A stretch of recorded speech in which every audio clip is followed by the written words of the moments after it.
everybody! Today I'm going to read you a book called The Nian Monster, written by Andrea Wang, pictures by Alina Chow.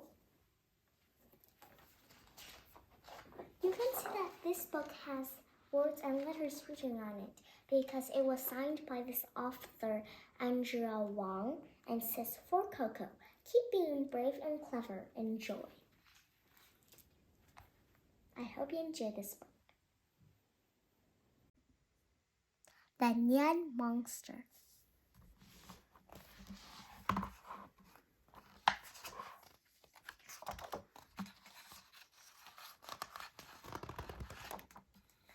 Three days before Chinese New Year, Shanghai was alive with color and sound. Xingling and her grandmother hung the last of the decorations. "Popo," Xingling asked, "why are they all red? There's no blue, no pink, no purple."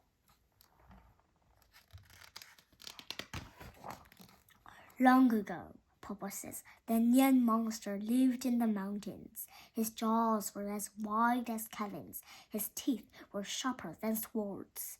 And he was filled with a terrible hunger.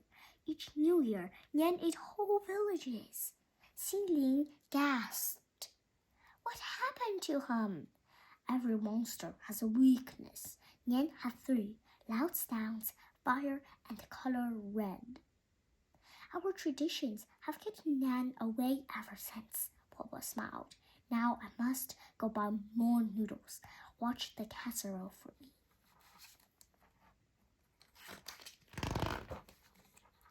In the kitchen, Xingling lifted the lid and stirred the pot. The aroma of pork and cabbage wafted out the window. Tong tong! There was a balcony couched a terrible beast. His jaws were as wide as cannons. His teeth were sharper than swords. "Iya!" Xingling cried. "Nian has returned." "I have come to devour the city!" roared Nian. He stretched his wide, wicked jaws and roared. All the buildings in Shanghai shook.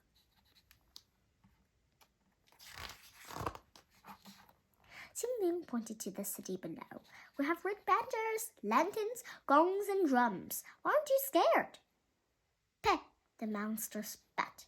"That was thousands of years ago. Those old tricks don't frighten me anymore. I am starving." He licked his lips. "You will make a tasty appetizer." "Wait!" Xingling scanned the kitchen. "Have a bowl of long-life noodles first. If you live longer, you can conquer more cities." Nian stroked one pointy horn. "You're a wise little one. Noodles first, then you, then the city." "Good. Wait for me in the park." Nian leaped down to People's Square and paced around the fountain. Xingling ran to the best noodle shop in Shanghai. She asked the head chef to prepare a special dish just for Nian. All day the chefs mixed and kneaded and pulled. Finally, they pushed a giant bowl in front of Nian.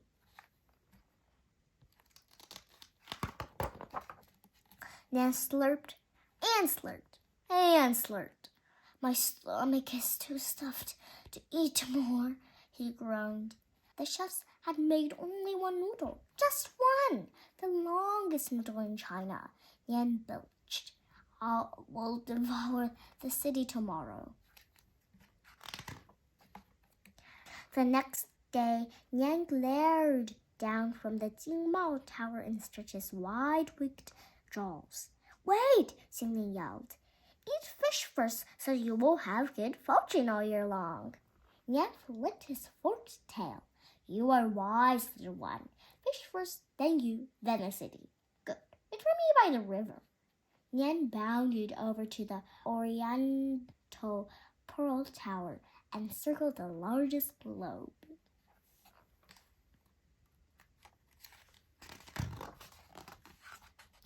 Xingling ran to the best fishing fleet in Shanghai.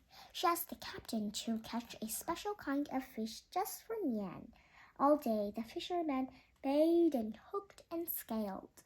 Finally, they rowed the fish across the Hangpu River to Nian.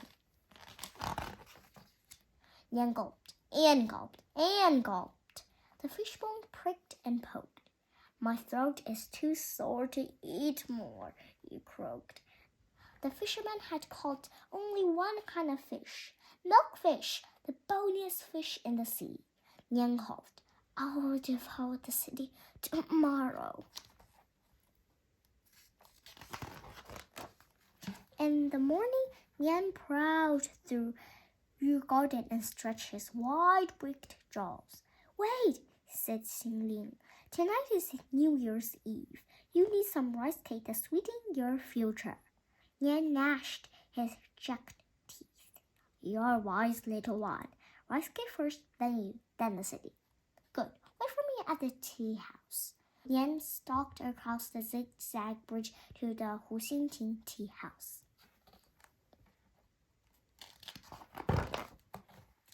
Xingling ran home for the best rice cakes in Shanghai. She asked Popo to make a special rice cake just for Nian. All day, the grandmothers stirred and steamed and fried. Finally, they rolled the enormous rice cakes to Nian.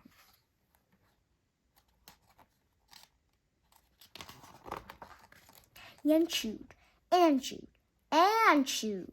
The rice cake clung to his rows of sharp teeth. Nian's wide, weak jaws were stuck fast. The grandmothers had used only glutinous rice flour, the stickiest kind, so sticky it has used to build the Great Wall.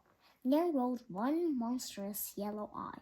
Rong mong ang mong, he muttered. Yes, Xingling said, you can devour the city tomorrow, but first, fireworks! We must stand out the old year so we can welcome in the new year.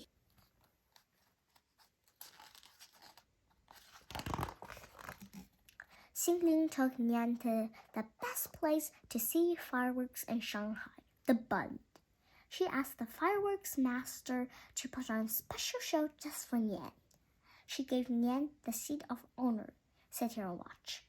8 dancing dragons slid out from the crowd. They dipped and twisted and spun around Nian. At the midnight bell, the dragon dancers stopped and bowed.